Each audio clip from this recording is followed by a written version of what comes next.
Welcome back to Sacred Medicine, where we talk all about destigmatizing medicines of the past for a future of wellness. Today, we have Austin James with us, who is an ex-Green Beret and entering into the space of plant medicine.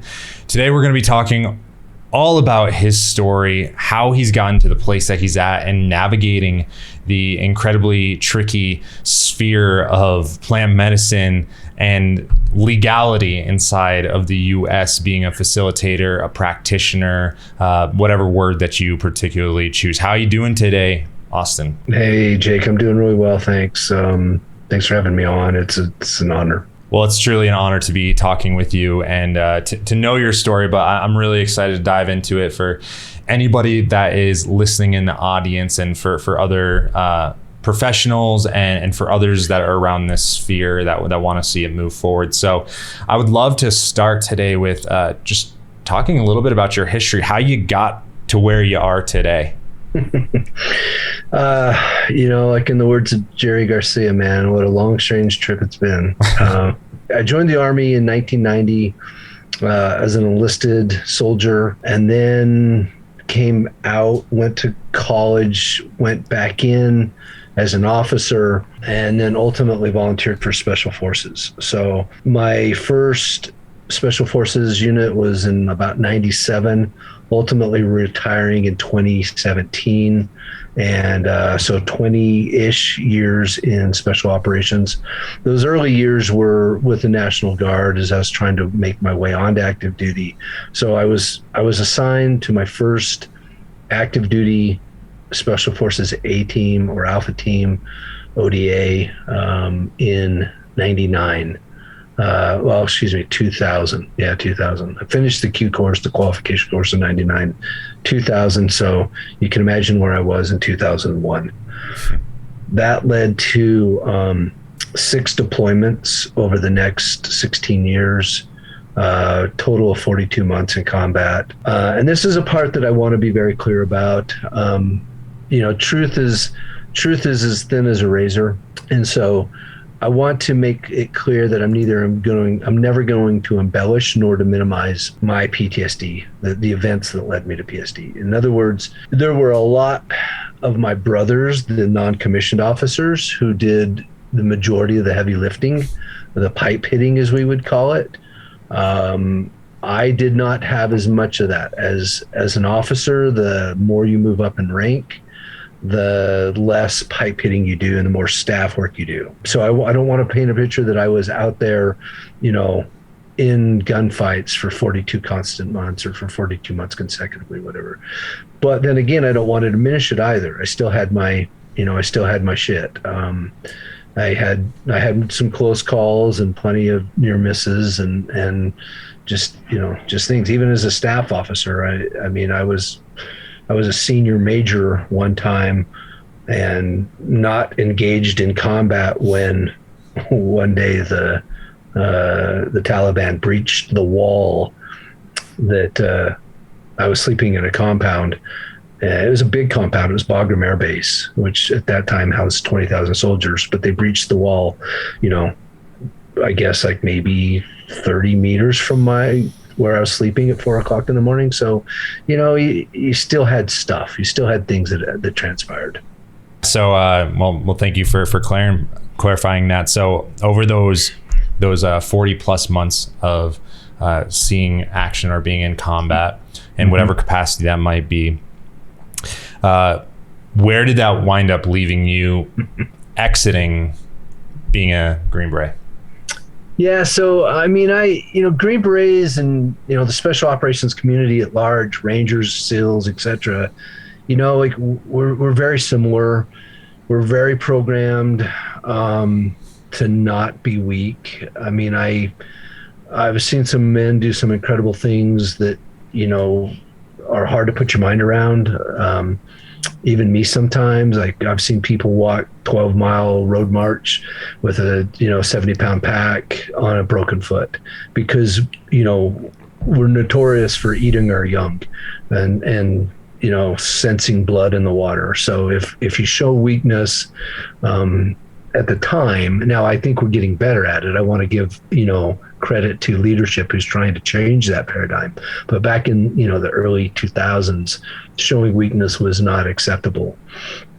So when I retired, it was very, very hard for me to accept or admit to anybody that I had PTSD, because it had been so ingrained in me that, that was a weakness, that was brokenness, that, et cetera, et cetera. So I would have been very reluctant to tell anybody outside of my circle that I had PTSD, when in fact, the truth was I had all the markers.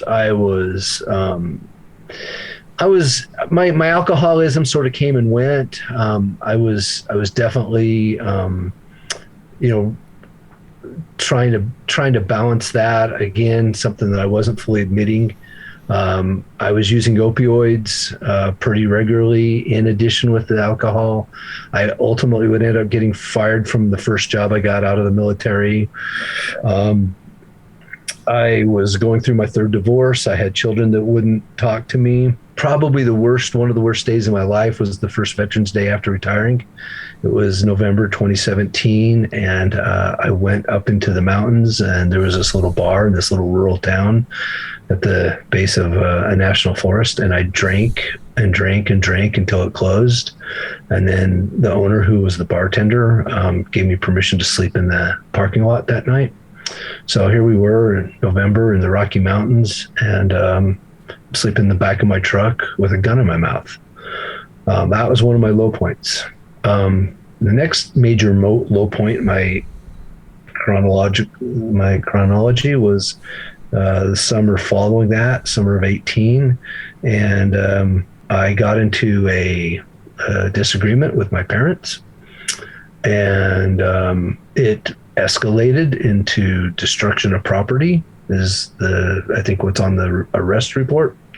And it was my, destruction of property during domestic disturbances, the official arrest report. So yeah, we got into a shouting match, and my father, doing my best that he could to try to control me and try to talk me down, and had me arrested that day. And thank God, it took me a couple of years to be able to get to a place, and through plant medicine, get to the place where I could thank him for it. But seriously, thank God for him and having the courage to have his own son arrested. So I got locked up in August of 2018.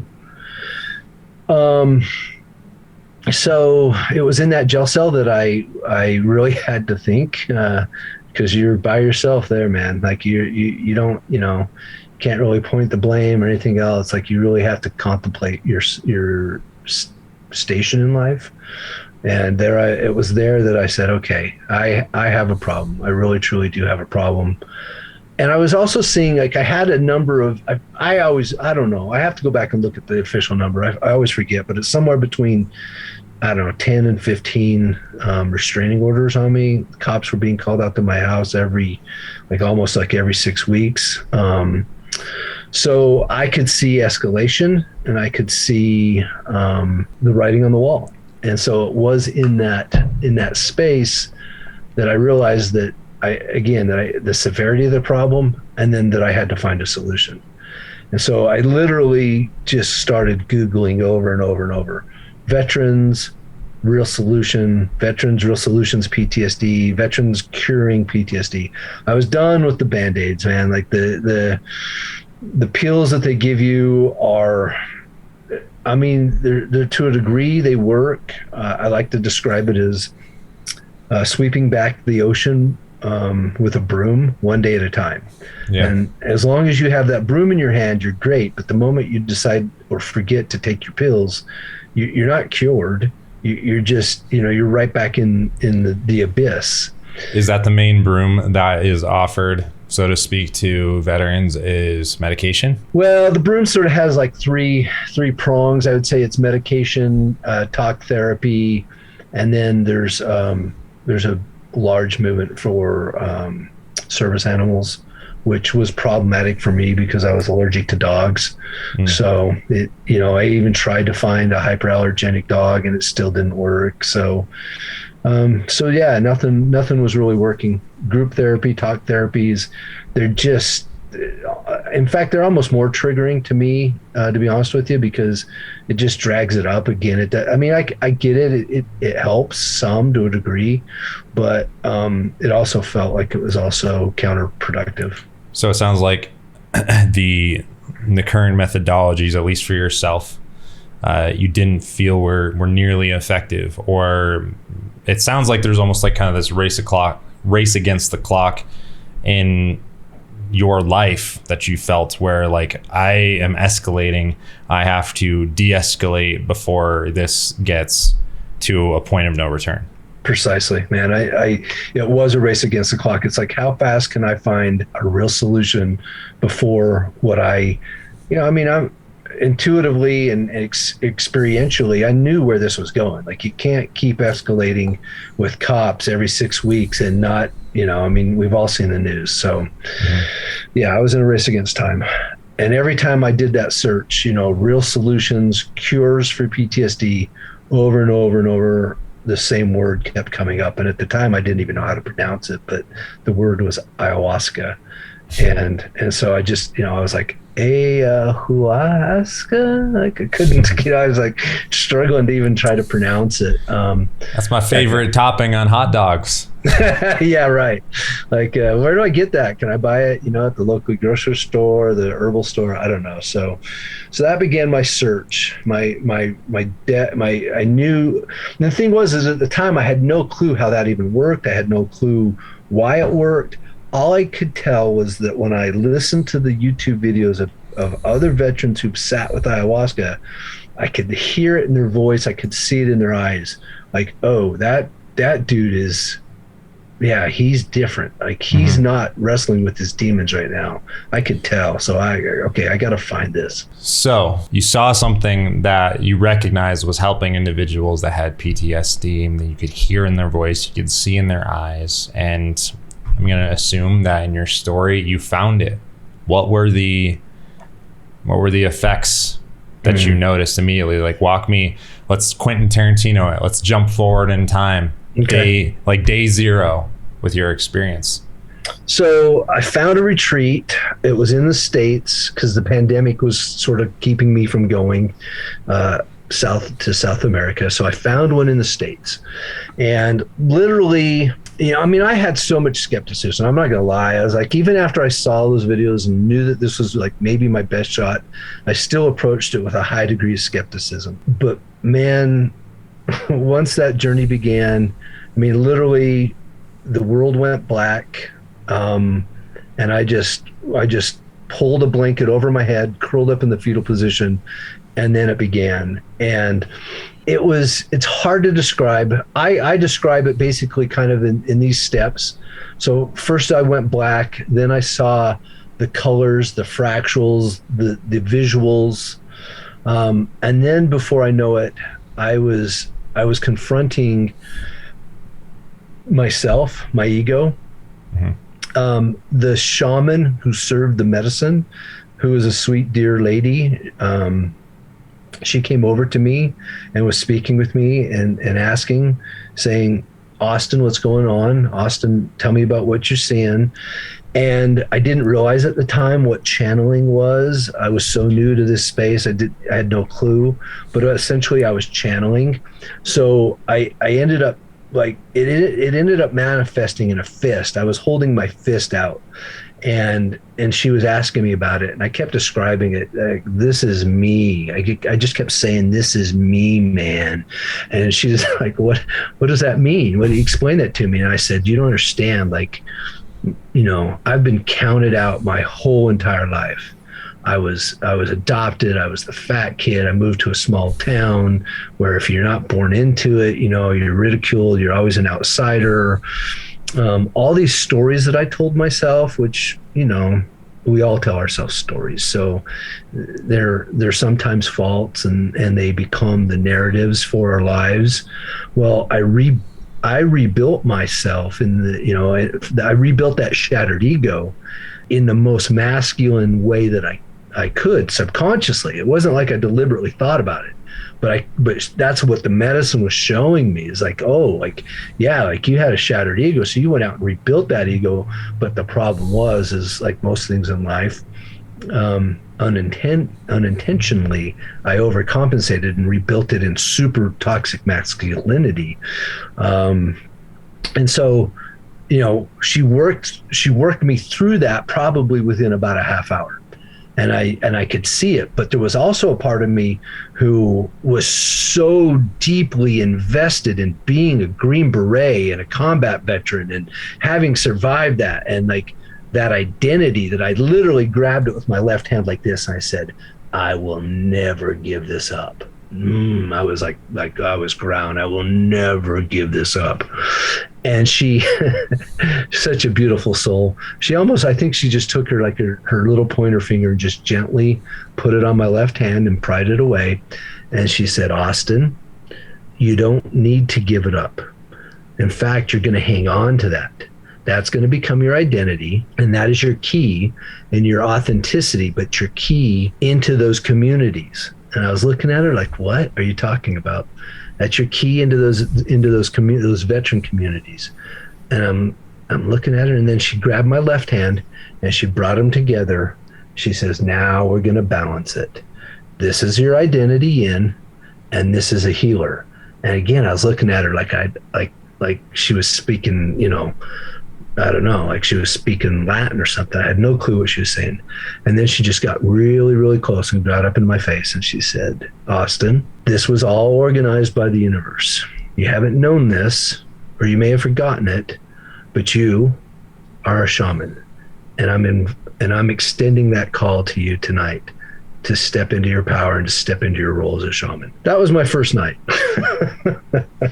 to say the least. So welcome to your first day of living in your life, right? No, that's a very rocky isn't the right word, but that is a very rude awakening into a new state of being, right? From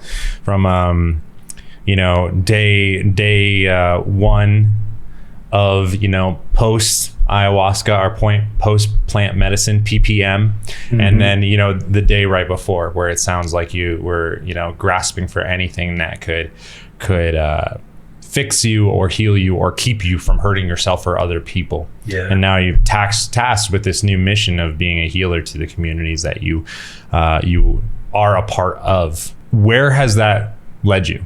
Now we're at a point where in your story, you're tasked with potentially being a shaman, that you're going to be going into these communities, folks with PTSD, working with them, helping them through their trauma. What has life looked like since? So a couple thoughts on that before I answer that question. First of all, you're right. It was a spiritual birth. And in fact, the retreat was over summer solstice and my birthday. So there's no, this is what we call a synchronicity in this space, because I had searched for ayahuasca for 2 years and had never been able to put it together. And I had a dear friend who looked me in the eye one time and said, when the student's ready, the teacher will appear. Now, I didn't understand that. I was just trying to force this the same way you would force going to a movie or something. And so there was a divine timing that had to play out. And I was reborn on my mortal birthday and my spiritual birthday. The second thing I want to address real quickly is the whole shaman thing. Like, she said that to me, she used that term, so I use it in context of telling the story. But I totally appreciate and understand the sensitivity around that word, but frankly, it's a Siberian word that's been used in the jungles of South America, in the plains of North America, in the tundras of Northern Europe, even in Africa. So I just want to caution everybody before they start, throwing rocks at the glass house.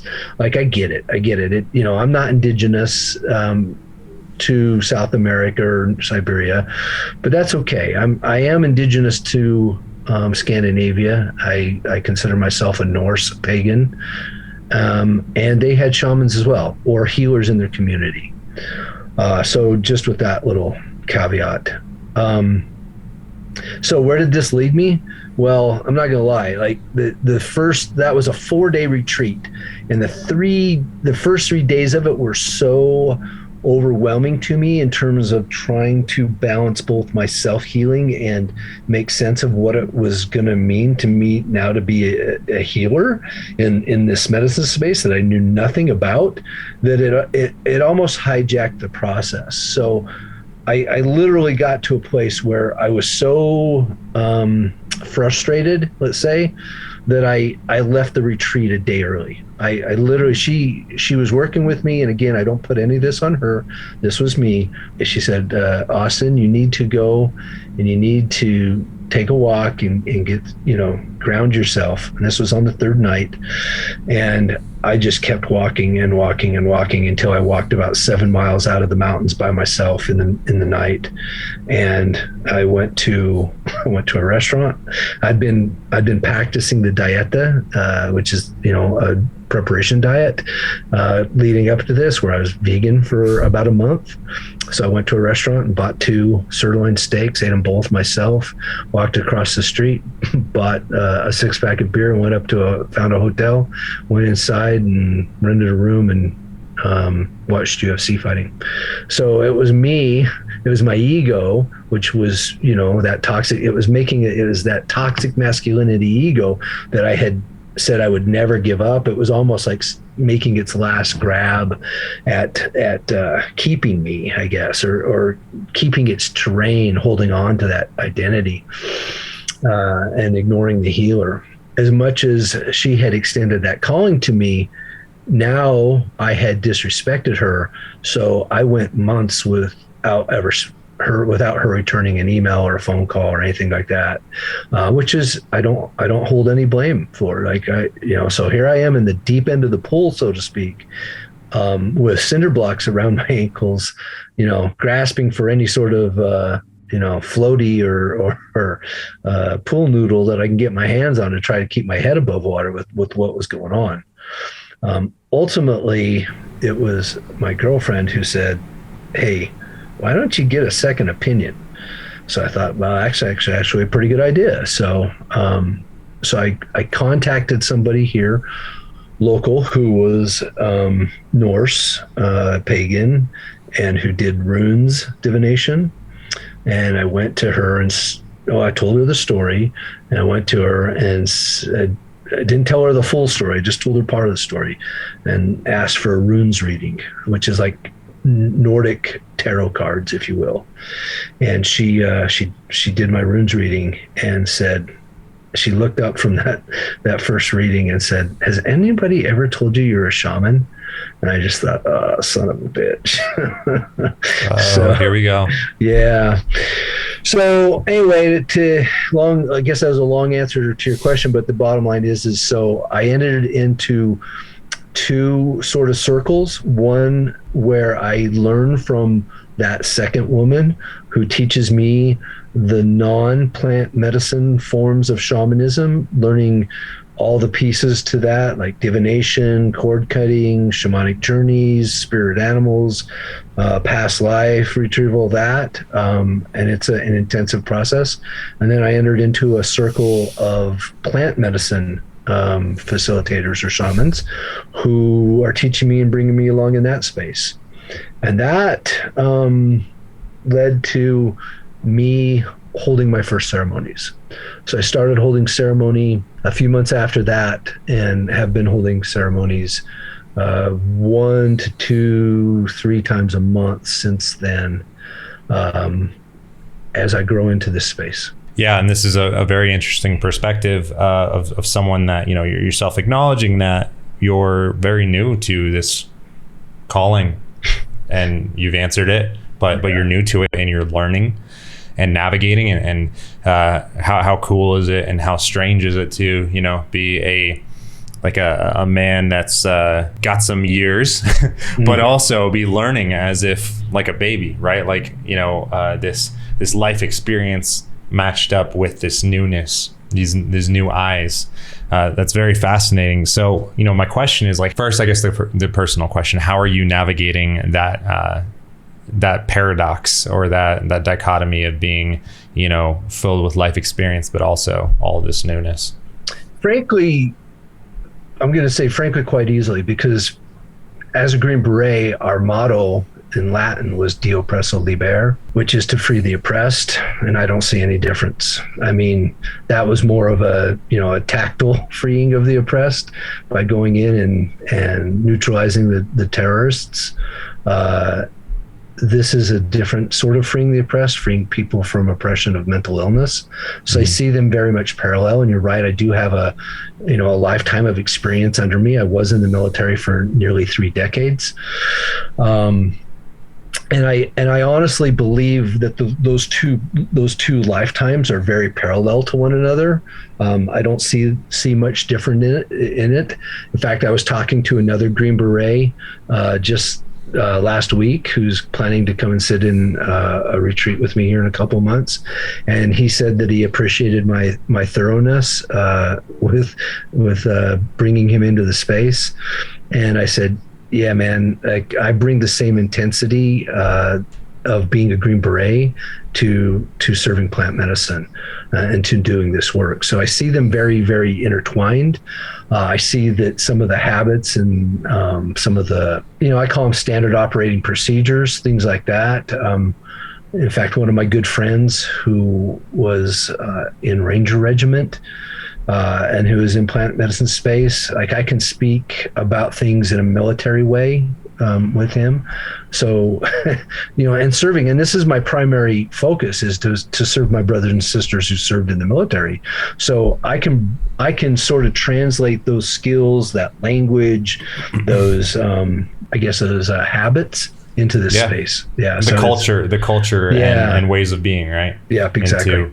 And speaking to a specific type of person, which, like, let's face it, right? There might be people that go with the flow. They're like, that's how they want and that's how they feel comfortable. Others might need like a lot of structure, a lot of understanding, like clear, concise language, some direct leadership, because they're familiar with that type of environment. So that makes sense. Well, can I just tap onto that? Please. Yeah. So it was that first woman who served me. She was 100% right, man. When she grabbed that wrist and said, you don't have to fully let go of it. Like, keep the part of you that was identity, because that is your ticket in, and it is. I can now reach out to some of the people that are the most hardened, the most lost, the most desperate, and say, and it's not coming, and again, I want to sort of like, put some air quotes around this, because I get it. I get both sides of this. I have some friends now in space that I probably, a couple of years ago would never have, sat down and had a great conversation with them. So when I say this, I mean it, sort of very gently. But if somebody in this space, in this plant medicine space, very woohooey, very, like you say, in the flow, very hippie-ish, so to speak, they wouldn't listen. They would the walls would go up, the doors would close, and their mind wouldn't even, begin to entertain this conversation. But when I say, hey, brother, we served 10 years together, we did this many deployments together, I know you're struggling, I see what you're posting, let's have a conversation. And then I can say, listen, give me 1 weekend. That's all I'm asking. In 1 weekend, I can open up, I like to say, I can crack the universe wide open and then take them to the depths of their heart at the same time, simultaneously. Well, coming from somebody, a Green Beret that they served with, they'll like, wait a minute, okay, I know this guy, I served with this guy, I trust this guy, I'm going to listen to this guy. So yeah, she was right. She was 100% right that identity was the key. Amen. So, with all this newfound world that's in front of you, there's the interesting challenges of the legality, the what's going on. It's partly political, partly legal, because most plant medicines are Schedule I drugs, which means that they can't be consumed, they can't be held, or even studied by scientists. Yep.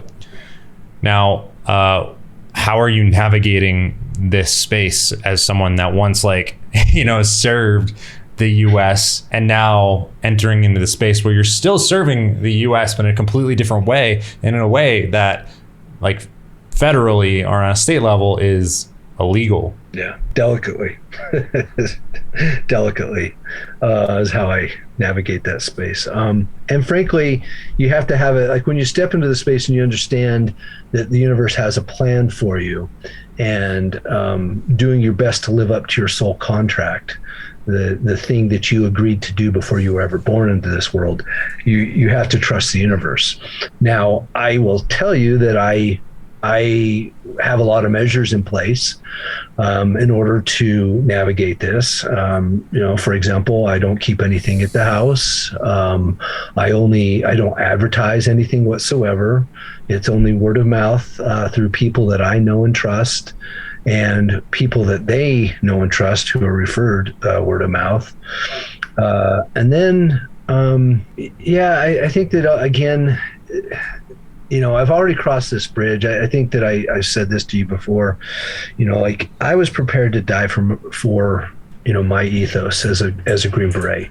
And I don't mean that in some sort of glorious, like, oh, I want to die for my country. No, like the job is to make the other son of a bitch die for his country. But you understood the risks when you got into it, is my point. And I understand the risks that I'm in right now. And I'm prepared to go to jail over this. I don't want to go to jail over it, but I am prepared to. And then I've told, my girlfriend, now my wife, but I've told her, I said, if I get arrested, leave my ass in there. Don't bail me out. Just send reporters, because I'm just going to keep telling this story. And one of my favorite documents ever written was by Henry David Thoreau, who wrote Civil Disobedience, which deeply influenced Martin Luther King and Gandhi. And he was arrested for non-payment of tax. And the reason he didn't pay for his tax and then ultimately wrote Civil Disobedience was because he felt like the Spanish-American War was immoral, and he wasn't going to continue to fund it with his tax dollars. Well, essentially, if I ever go to jail, my defense is going to be the Henry David Thoreau defense, which he basically says in Civil Disobedience that in a republic, we have a moral obligation to disobey any law that is immoral. And frankly, the laws are immoral. If you read the history, the war on drugs was started by President Nixon in order to punish the counterculture and minorities, particularly because they were the ones that stood in his greatest opposition. So we started the war on drugs. The federal government started the war on drugs specifically to do that. And then without any science whatsoever, started throwing all these things, like you say, into Schedule 1 narcotics.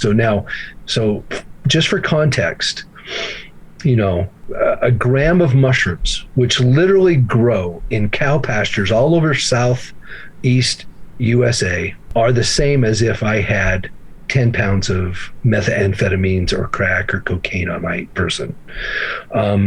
It's insane. It's literally insane. Let's talk about the active ingredient in ayahuasca. The active ingredient that causes that does the healing, that healed me, is DMT. DMT can be produced in your brain through the right breathing and yoga exercises. So literally in that trial, I could take the jury, if the judge would permit it, through a breathing exercise and turn everybody in that courtroom into felons as well. So like when you begin to examine the war on drugs and the war on psychedelics and realize the insanity of it, there is no rational reason for it. I mean, I like to call these medicines. I know the federal government and law enforcement call them drugs, but they're medicines. And for me, the distinction is threefold. First of all, psychedelics are non-addictive. In fact, they're exit drugs. Cannabis and psilocybin and ayahuasca have been shown to end alcoholism, drug use, and cigarette use. So they're non-addictive. If you're being told that they are, you're being lied to. Second of all, they're non-fatal. No one in the history of the world has ever died from psilocybin, ayahuasca, peyote, San Pedro, psilocybin, etc. Okay, so they're non-fatal. You can't die from this. And then last but not least, they actually cure, which brings me full circle back to the pharmaceuticals that the big pharma, big government, big business want me to take every day. Well, like it's a really poor business model to give somebody psychedelics because you cure your patient. You're actually ending your client pool, that steady stream of purchasing. So that's why it's medicine. You can't say that about heroin, cocaine, methamphetamines. None of those things cure anything. They are addictive and they can't kill you. So there is a massive, massive distinction between drugs and medicines. Do you think so? Right now, the predominant argument against them being Schedule 1 and actually having use cases inside of the United States, which there are actual, shall we say, gray area legal uses inside of the US, is under the RFRA, which is like the Religious Freedom Rights Act. And that says that essentially a sacrament or that the government has no right or no ability to interfere with the practice of religion, which indigenously ayahuasca itself has been used, and other plant medicines, which we were using that term all inclusively, have been used as a way to engage spiritually or religiously with the universe, with God, whatever word that we want to use. Do you feel that ultimately these plant medicines should be decriminalized in a way that it no longer needs to be in a religious context, but it's perhaps a spiritual context? Or is that a vital component of this, that it still remains religious/spiritual? Yeah, so let me see if I can deconstruct that for you. So first of all, let's talk about the difference between decriminalization and legalization. Decriminalization says that you should have access to these plants and to nature, and you'd be able to use them in your own wisdom.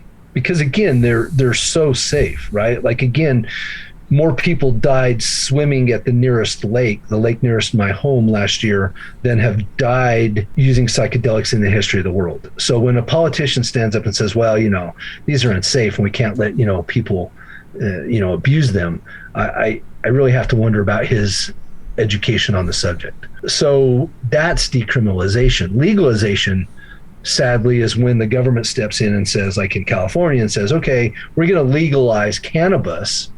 Okay, great. That means you can go through the big government to buy it from a sanctioned, distributor, and you have to have a prescription. So what about the disenfranchised? What about me, who would never get that through the VA, or somebody who doesn't have, health insurance, or an illegal immigrant, or a native indigenous tribe? So you and me could be having this conversation at a cafe, and I've got, a cannabis cigarette on me, and you have a cannabis cigarette on you. The difference is that you have a prescription in a bottle and bought yours at a sanctioned distiller or dispensary, and I didn't. Well, we both have the same product, yet I'm going to go to jail. That's legalization. So legalization without decriminalization equals incarceration. So yes, I only support decriminalization. Secondly, I do believe in the spiritual component of this. I do believe that, and I don't believe that so I have to make a distinction here. So I believe it's spirituality. I believe that these plants are sacred. I do believe that there's a spiritual sacred component to them, but our founding fathers used the word religion. So again, there's some nuance in language. So when that goes back to your other question about how I navigate this space, by forming a 501(c), a nonprofit, and affiliating myself as a religion. Now, I don't have much love for organized religion. I'll be honest with you. I just don't. But the founding fathers didn't include spirituality. So it does put me in a path where I will affiliate as a religion in order to serve these sacraments. Now, I also believe that, again, we have to understand that it's a fine line where I don't believe that everybody should rush out and affiliate with a Native American church and try to exploit a loophole so they can grow their own peyote and do peyote at home. Because we have exploited the Native Americans and the indigenous people enough. But as a Norse pagan, I'm a long ways from home, brother. I'm a long ways away from Scandinavia, but that doesn't mean that my spiritual or religious rights should be infringed on either.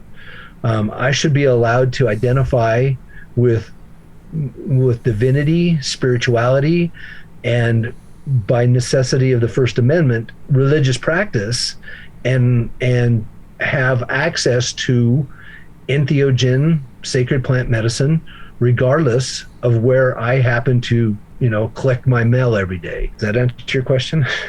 Yeah, absolutely. I mean, the thing that we're teasing out is that it's a interesting predicament that is being placed inside of the U.S. where the protection is under religion, when in reality that many of the multi-thousand year old traditions were not religions under this organized structure definition.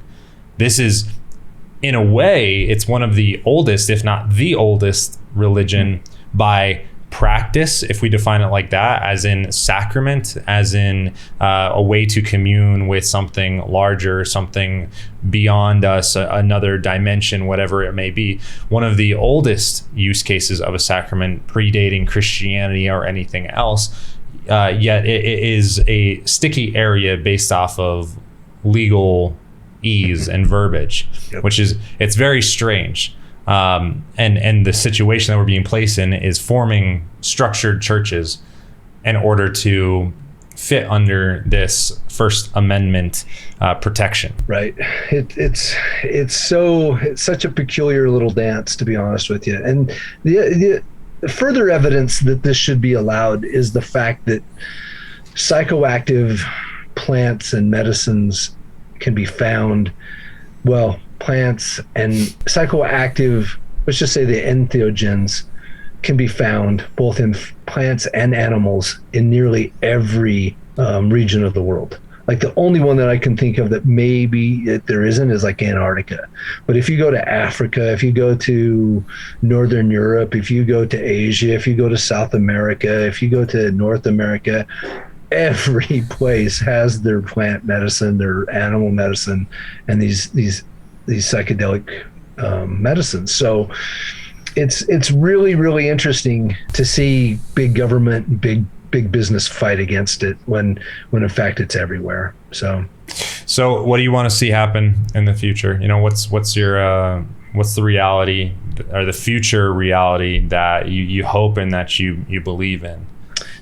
My future reality is that that there's an awakening amongst our leaders and our scientists. And scientists, I don't really blame them. They were silenced. They were snuffed out by government, making this unavailable for study. We lost about 70 years worth of research. We had to go back and try to pick up where we left off in the 50s and the 60s. But my dream is that science would lead an effort to produce the irrefutable evidence that this is how we address major illness and mental illness in our society, and that governments would find the will to just simply do what is right and natural, and to decriminalize these plants so that we can get busy healing the wounds. If we look at the way that the world is unraveling right now, I mean, I don't know when this podcast we produced, but just FYI, it's in the middle of the Ukrainian debacle. When we begin to see that, like literally, if I had, that would be my first wish. If I could have a second wish, Jake, second wish is I would love to have like international or world psilocybin day, where everybody does I'm not joking, like I'm serious, brother. Like I would love to see everybody do 3 to 6 grams, every healthy adult do 3 to 6 grams of psilocybin, like on, whatever day it is, pick a day with some sacred numerology or something. And do so, like you would wake up and like world leaders would be rushing to the phone to call one another, like, hey, yeah, let's get that treaty in place. Oh, hey, yeah, let's lift that embargo. Yeah, we need to crack down on human trafficking. Like literally, it would be the biggest shift in human history in the history of mankind. So, yeah, those are my 2 dreams. I think the first one's more achievable than the second one, but they're both pretty far out there. Hey, if we can't get two, we'll settle for one at this moment. Yeah. Well, any closing thoughts for any viewers out there, whether they might be individuals that are just trying to learn more around the topic, or they are people that are engaging with plant medicine as a consumer, or even last words for those that are engaging this space as a professional, and that can mean politician, lawyer, scientist, doctor, spiritual leader, shaman, anything that you would like to say to any of those groups?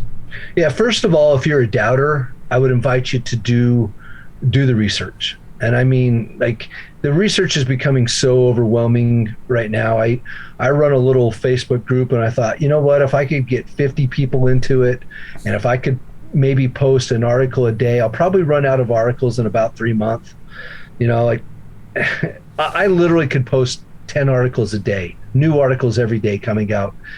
And I don't mean like funny memes with Willie Nelson and Snoop Dogg. I mean, I'm talking like hardcore science from Johns Hopkins, from Harvard, from UCLA, Stanford, Newsweek, National Geographic. Like the evidence is overwhelming. So my first invitation is to anybody out there who doubts the viability of this option.